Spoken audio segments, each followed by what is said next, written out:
우리 하나님 말씀 마태복음 25장 31절에서 46절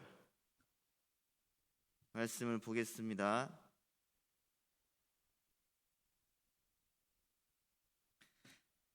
신약성경 43쪽 마태복음 25장 31절에서 46절 말씀 교독을 하시고 마지막 절은 다 함께 읽겠습니다. 인자가 자기 영광으로 모든 천사와 함께 올 때에 자기 영광의 보좌에 앉으리니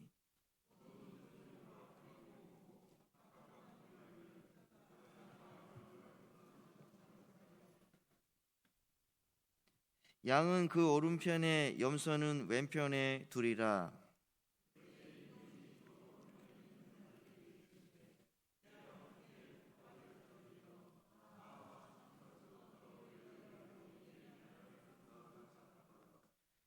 내가 줄일 때에 너희가 먹을 것을 주었고 목마를 때에 마시게 하였고 나그네 되었을 때에 영접하였고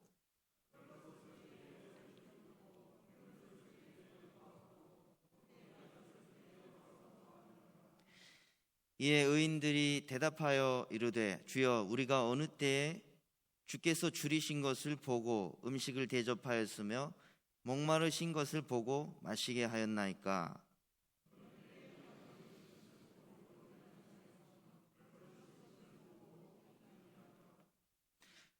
어느 때에 병드신 것이나 옥에 갇히신 것을 보고 가서 배웠나이까 하리니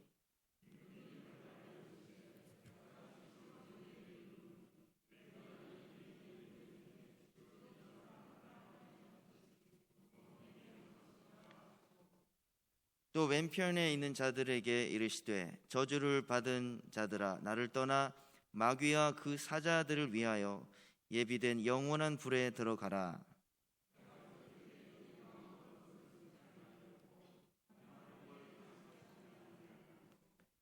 나그네 되었을 때에 영접하지 아니하였고 옷 벗었을 때에 옷 입히지 아니하였고 병들었을 때와 옥에 갇혔을 때 돌보지 아니하였느니라 하시니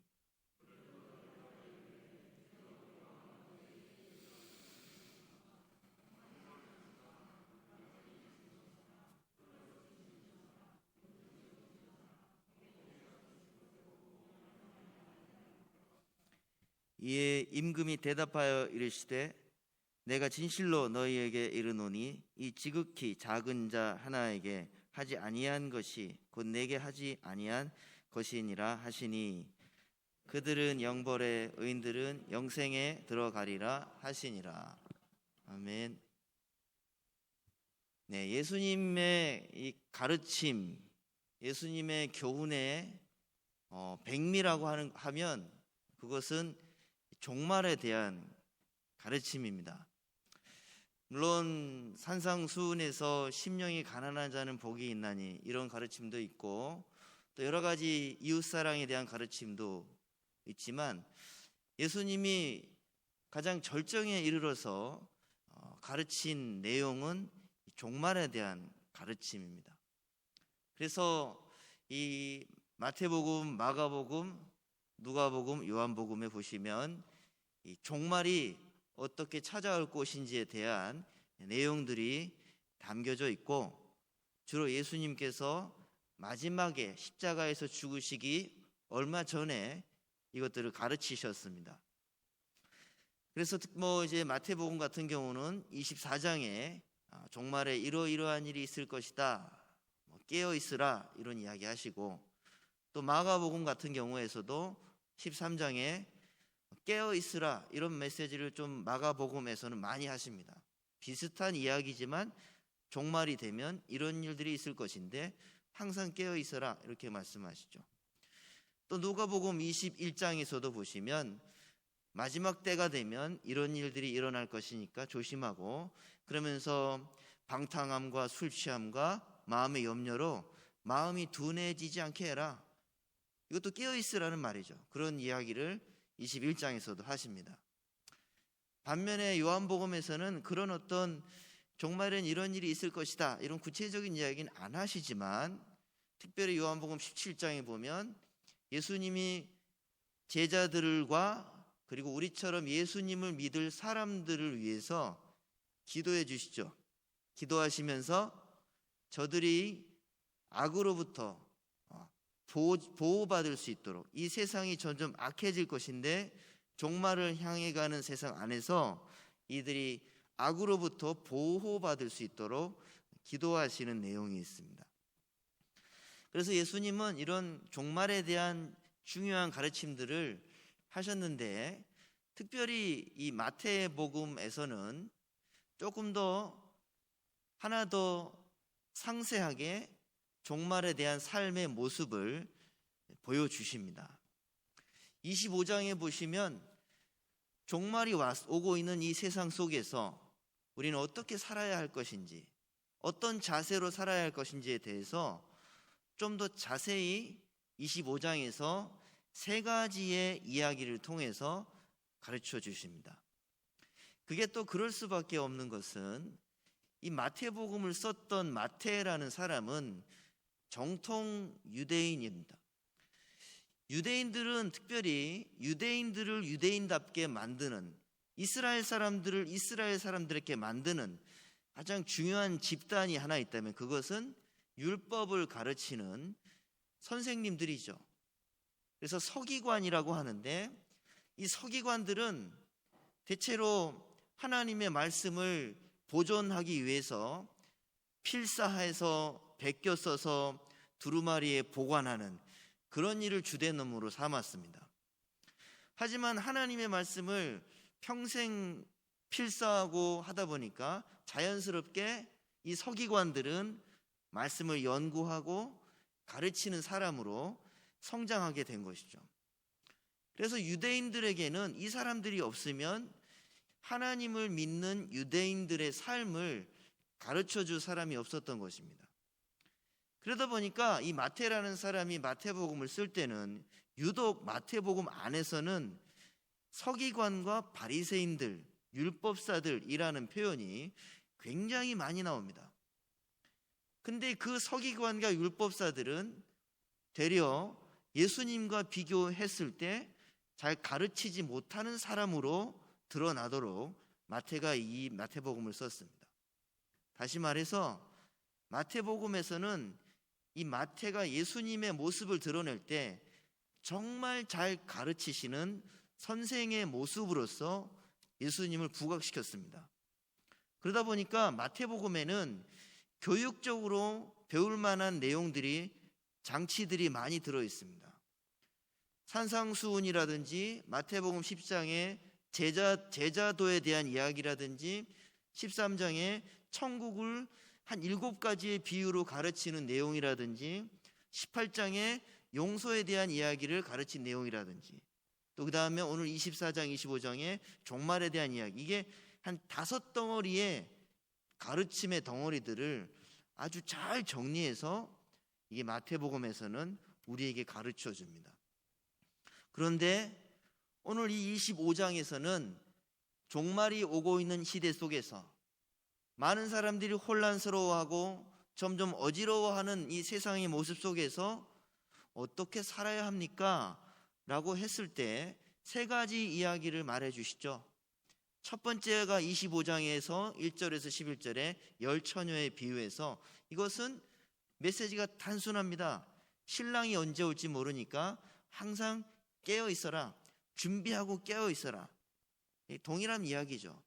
그 다음에 달란트 비유가 나옵니다. 이 달란트 비유는 자기 자신에게 주신 하나님의 재능과 하나님이 주신 재능과 능력을 과소평가하지 말고 하나님께서 주신 능력을 최대한 활용하며 살아라. 종말이 온다고 해서 세상이 끝날 것 같은 생각으로 낙담하고 절망하고 삶을 포기하며 방탕하게 살지 말고 하나님이 1달란트를 주셨던 5달란트를 주셨던 각자의 능력에 맞게 성실하게 살아라. 그게 종말을 살아가는 모습이라고 말하죠. 그러면서 오늘 읽으신 본문에서 마지막으로 중요한 것을 말씀해 주십니다. 우리 이 36절에서 35절 36절 말씀 다 함께 읽겠습니다. 내가 줄일 때에 너희가 먹을 것을 주었고 목마를 때에 마시게 하였고 나그네 되었을 때에 영접하였고 헐벗었을 때에 옷을 입혔고 병들었을 때에 돌보았고 옥에 갇혔을 때에 와서 보았느니라. 이제 여기서 종말을 살아가는 우리들에게 정말 가장 중요한, 절정으로 가장 중요한 것이 있다면 주변의 이웃을 돌보는 삶으로 마지막 시대를 살아갈 수 있어야 된다. 여기 6가지 상황이 나옵니다. 줄였을 때, 굶주렸을 때, 또 목이 마를 때 음식과 물을 주었다. 또는 나그네가 되었을 때 그들을 받아들여주고 환영해 주었다. 헐벗고 있을 때 옷을 입혀 주었다. 병들었을 때에는 병문안을 가서 돌보아 주었다. 감옥에 갇혔을 때에도 면회를 갔었다. 이런 6가지의 상황을 이야기하면서 어려움에 처한 이웃을 돌아볼 줄 아는 삶을 사는 모습이 종말을 살아가는 시대 속에서 너무나 중요하다라고 말해주는 것입니다. 사랑하는 성도 여러분, 우리가 지금 이 바이러스로 인해서 하지 못하는 일이 바로 이 6가지 상황이죠. 이 일을 잘 하려면 사람들을 많이 만나야 되고 주로 낯선 사람들을 만나서 관심을 가져주고 돌봐줘야 됩니다. 물리적인 접촉이 필요한 거예요. 물론 온라인상으로 비대면으로 도울 수는 있지만 그건 당연히 한계가 있죠. 그 사람들에게 진심 어린 도움을 베풀고 인간적인 정을 나타내면서 그를 확실하게 도와줄 수 있으려면 접촉이 필요하고 그에게 다가가서 물을 주든지 음식을 주든지 할 수 있어야 됩니다. 이게 마지막 시대가 가면 갈수록 가장 안 되는 것 중에 하나가 오히려 역설적으로 오늘 말씀에서 바로 이런 것이라고 말씀하시는 겁니다. 지금 우리는 뼈저리게 느끼고 있습니다. 만약에 1년 전에, 지금으로부터 1년 전의 상황으로 되돌아보시면 우리는 더 자유롭게 돌아다닐 수 있었고 그 자유를 사용해서 우리가 하나님의 뜻을 정말 사모하는 사람이라면 더 많은 사람에게 찾아가서 병문안하고 어려운 사람에게 있으면 먹을 것을 줄 수 있는 기회가 있으면 찾아가서 전달해주고 그런 일을 더 할 수 있는 자유가 있었습니다. 그런 안전함이 있었습니다. 그런데 지금은 그것조차도 어렵게 된 상황입니다. 그래서 예수님은 분명히 이런 모든 상황들을 내다보시면서 분명히 주님은 오시고 주님은 오셔서 우리들을 맞이하실 것인데 우리에게 물어보시죠. 너는 너 이외에 다른 이웃과 형제들이 이런 어려움에 처했을 때 어떻게 행동했느냐? 어떤 도움을 베풀어 주었느냐? 라는 질문을 하시는 날이 바로 주님이 오시는 날이다 라고 이 마태복음에서는 마지막 가르침으로 주시는 것입니다. 그런데 성도 여러분, 이 6가지의 상황에 대해서 좀 더 구체적으로 알 수 있도록 해주는 부분이 있습니다.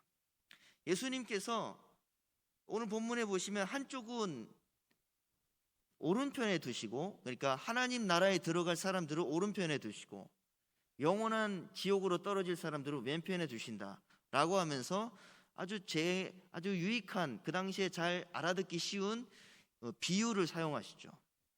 그 당시에 목자들은 양과 염소들을 섞어서 들판이라든지 그들이 그 풀을 뜯어 먹을 수 있도록 방목을 하는 식의 그런 그 양과 염소를 돌보는 사람들이 있었습니다. 그들이 목자들인데, 그런데 밤이 되면 반드시 목자들이 해야 하는 일이 있었습니다.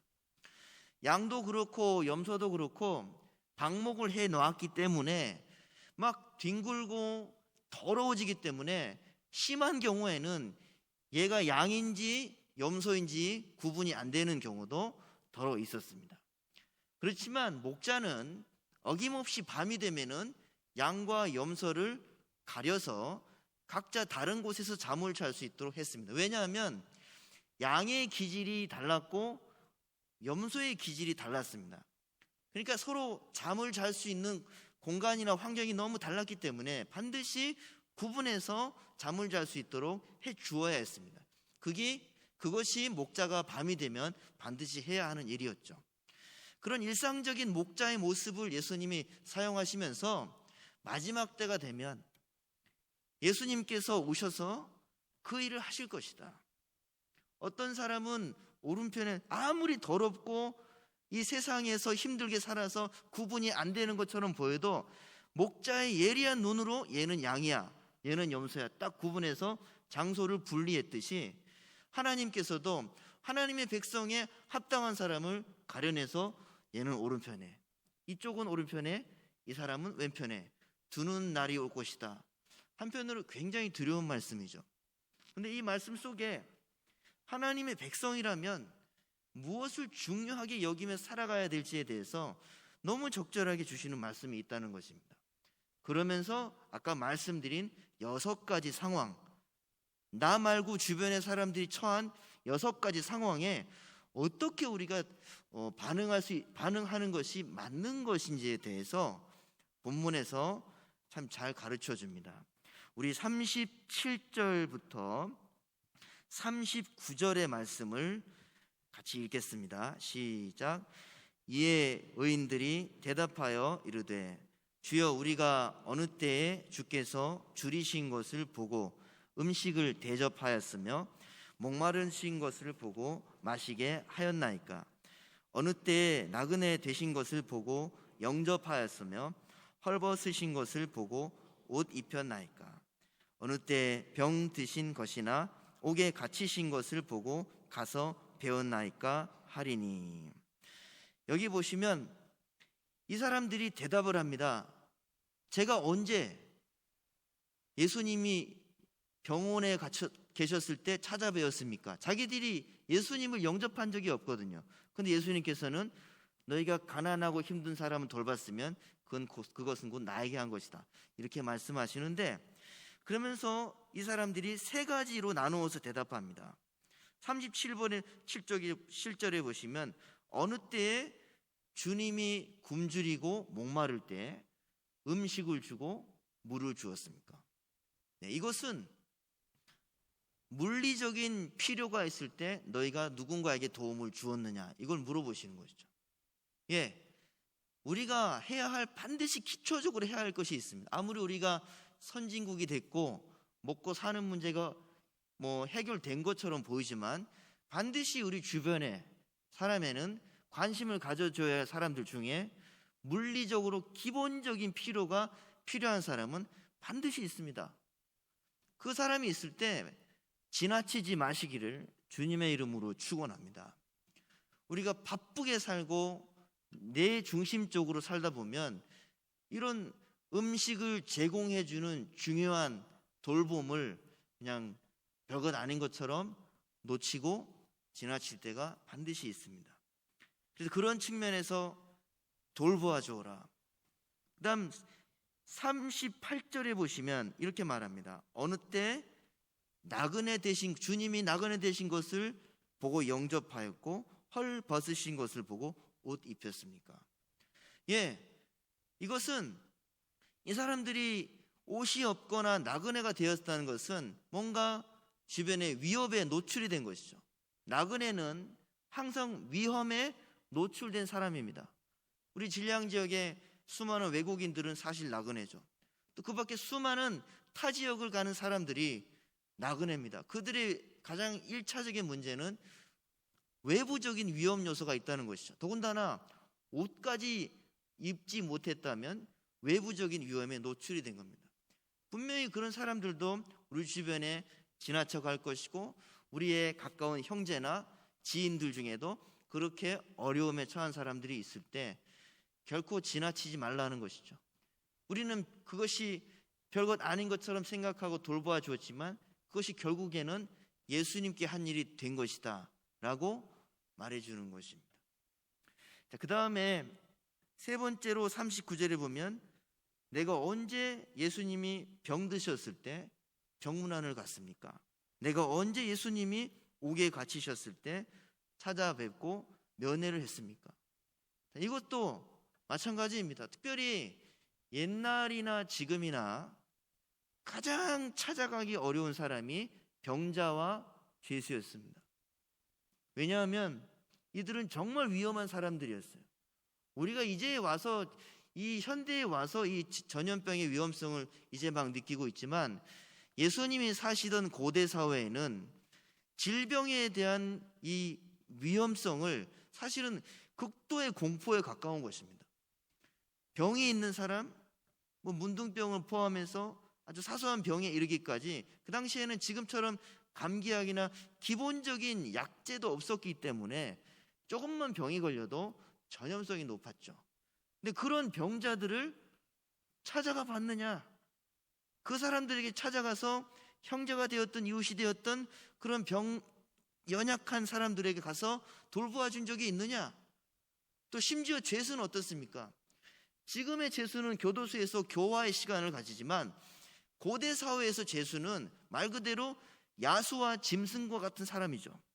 그런 사람에게 현대적인 개념으로 면회를 간다는 것은 말도 안 되는 거예요. 그런 사람에게 가서 잘 지내십니까? 힘드시죠? 당신을 위해 기도해 드리겠습니다. 이거는 지금은 가능한 것 같은데 그 당시 사회에서는 마치 우리 안에 있는 사자나 호랑이를 만나는 것처럼 굉장히 많은 위험을 감수해야 하는 일입니다. 가장 소외되어 있고 단절되어 있고 고립되어 있는 사람들이 이런 병자와 죄수와 같은 사람이었는데 그들에게 너희들은 관심을 가져준 적이 있느냐? 사랑하는 성도 여러분, 예수님이 오시는 종말의 시대가 되면 될수록 수많은 사람들은 요즘 많지 않습니까? 미래 전문가들 코로나 이후에 어떤 시대가 펼쳐질 것인지, 경제적으로 먹고 살기 힘드니까 경제적인 전문가를 데려와서 어떤 시대가 될 것인지 막 물어보고 방영해주는 TV 프로그램 많잖아요.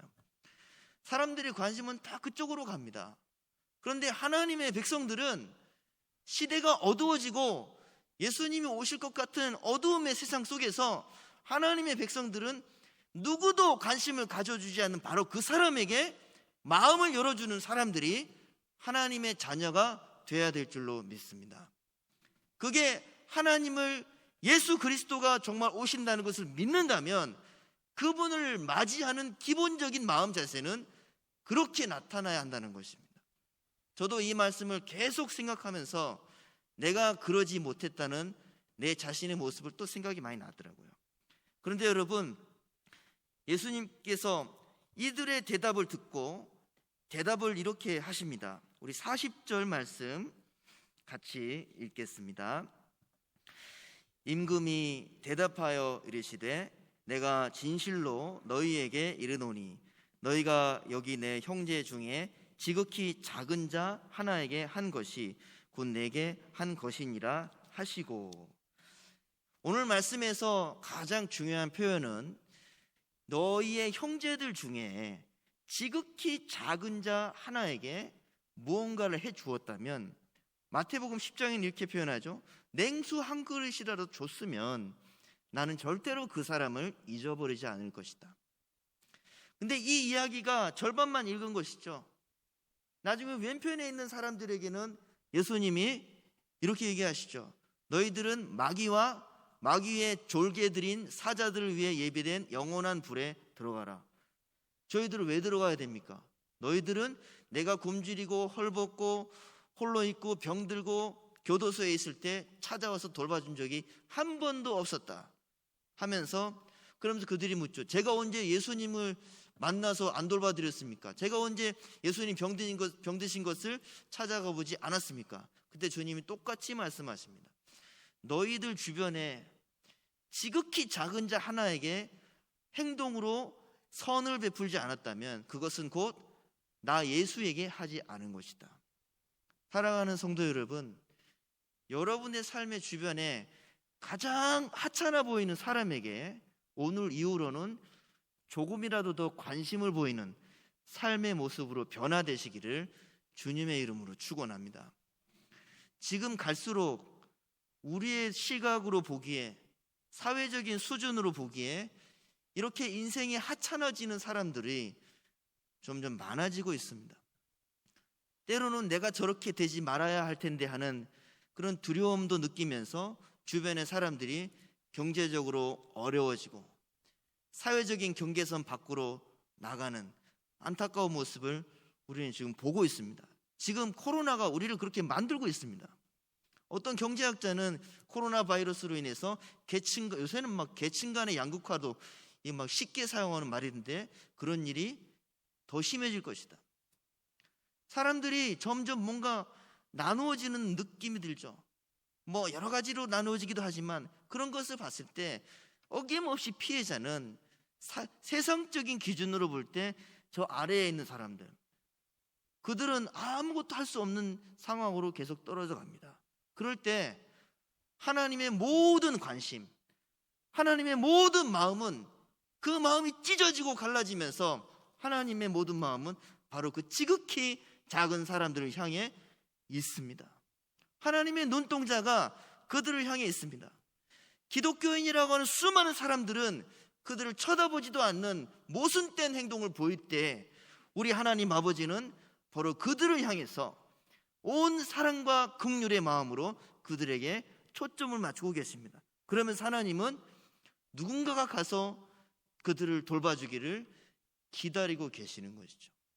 사랑하는 성도 여러분, 여러분의 주변에 특별히 차이가 있는 것은 왼편에 있는 사람들을 향해서는 그냥 지극히 작은 자 하나에게, 지옥에 떨어질 사람들을 향해서는 지극히 작은 자 하나에게 너희는 선을 베풀지 않았어, 사랑을 베풀지 않았어, 이렇게 책망하시는데 오른편에 있는 사람들에게는 좀 표현을 다르게 합니다. 40절에 보시면 내 형제 중에 지극히 작은 자 하나에게 한 것이 나 예수에게 한 것이다.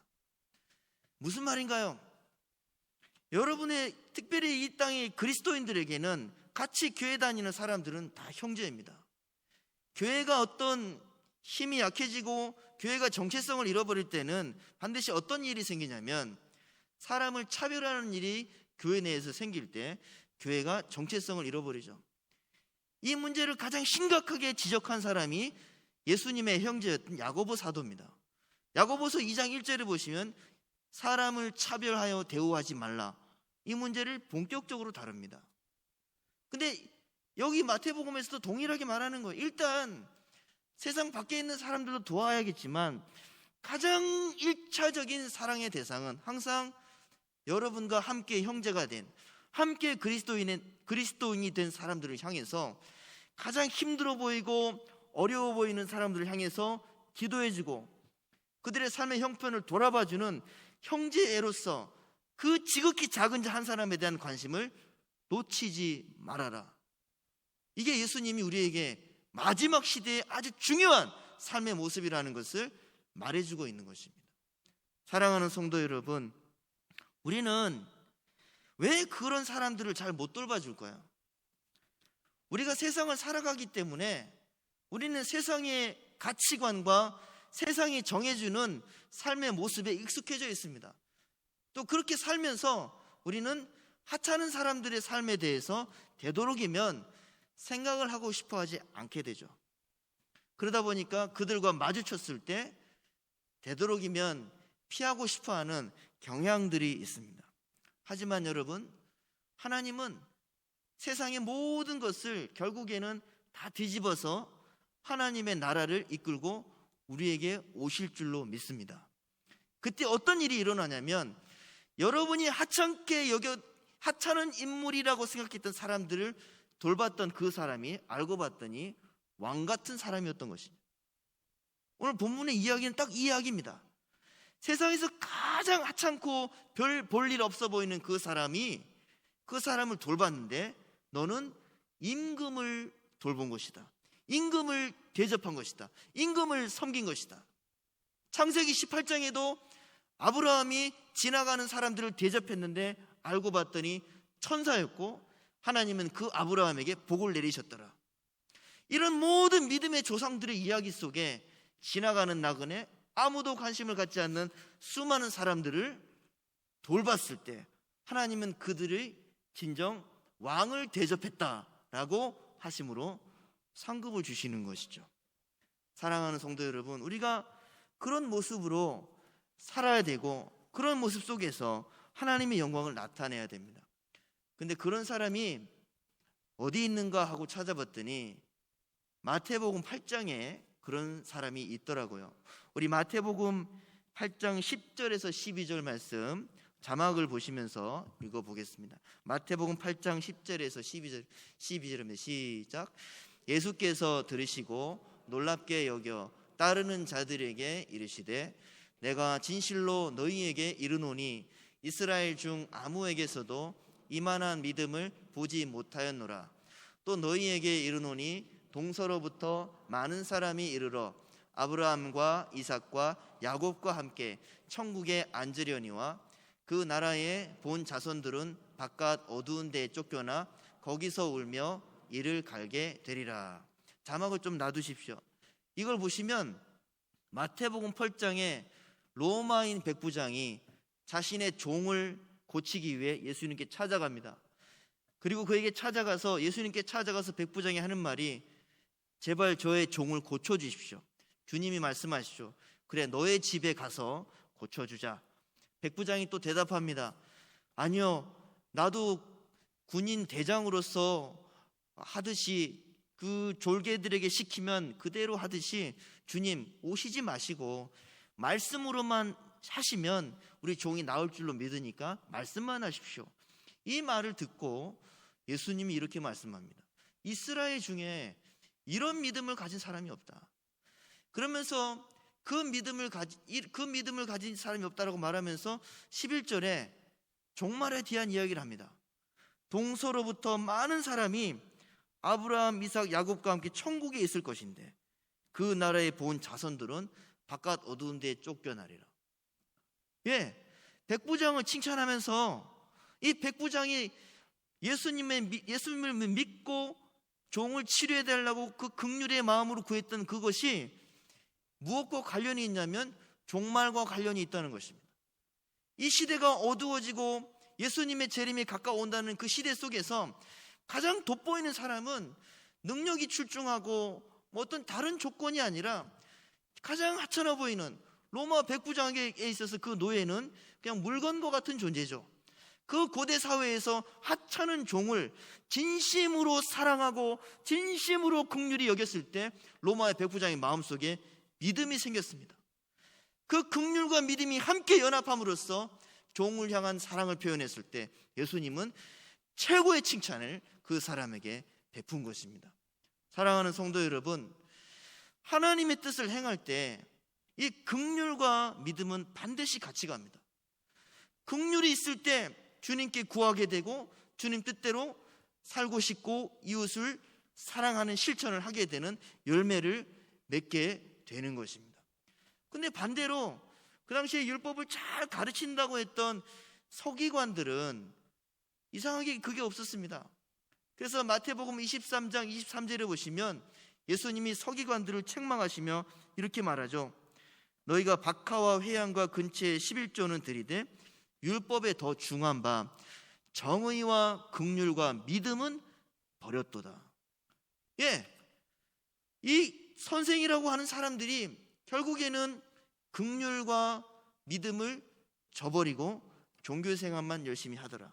이것은 시대가 혼란스럽고 어둠에 찾아왔을 때 그런 습관적인 종교생활은 아무런 소용이 없다는 뜻입니다. 여러분들이 삶의 현장에서 누군가를 진심으로 사랑하고 작은 도움을 베푸는 하나하나의 삶 속에 하나님이 경건의 능력을 나타내실 줄로 믿습니다.